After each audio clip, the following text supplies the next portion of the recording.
হ্যাঁ কও। আর একটা কথা মোর মাথা ঢুকেছে। কি কথা? সে কথাটা হচ্ছে এতখান এখন বিমানত এতখানা খান হ্যাঁ রং করে কেমন করি রং করে তুই এইটা কথা বুঝিস না রে। তুই এতদিন দেখি বেড়ে মসজিদে কি করলু কত তো জ্বালা মাথা রে বাবা খায়া ফেলালো মুখ রে। কি করি কইছে এখন বিমান সামান্য বিমানের রং কেমন কি করছিস সেইটাই না জানিস।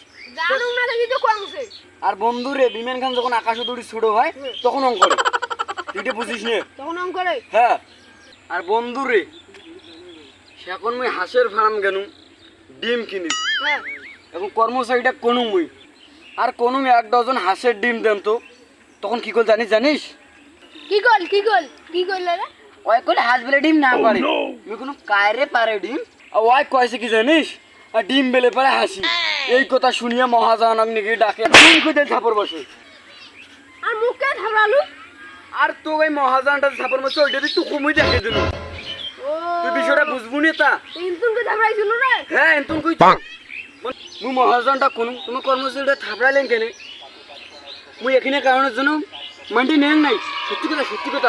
তারপর দেখো মহাজন গান বা কথা না কয় মুই আর কি করম কর্মচারীটা কোনো হাঁসের ডিম নেইতে দাও হাসিরে ডিম দেও মুই ডিম নিয়ে বেড়েছি ধরনু তখন কর্মচারীটা মোক ডাকে ফিস করি কয় আর তখন যে মুখ থাপেন না ওইটা কথার জন্য নুমায় আমার মহাজনের বউয়ের নাম হল হাসিনা বেগম।